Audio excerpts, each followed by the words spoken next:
এ সূরার অনেকগুলো নাম আছে। এ সূরার অসাধারণ একটা নাম হচ্ছে সূরাতুশ শিফা। সূরাতুল ফাতিহা পড়ে অসুস্থ ব্যক্তির গায়ে ফু দিলে সুস্থ করে দেয় কে? রাজি আছেন তো? এটারে আরবিতে বলে রুকিয়া। কি বলে? তাবিজ ঝুলাতে নিষেধ করেছেন বিশ্বনবী।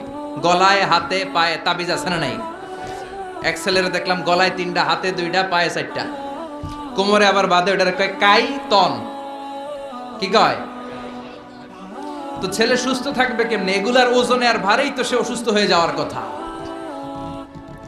যে ব্যক্তি তাবিজ ঝুলায়, বিষ্ণু বলেছেন তাবিজের দিকে আল্লাহ তাআলা তাকে মুখাপেক্ষী করে দেন। আল্লাহর জিম্মা, আল্লাহর রহমত, বরকত, mercy, blessings, protection from your Lord, এটা আল্লাহ কেড়ে নেয়। পড়েন নাউজুবিল্লাহ। এজন্য তাবিজ ঝুলাবেন, গলায় কোমরে যা আছে আজকে যে সব ছিঁড়ে ফেলবেন।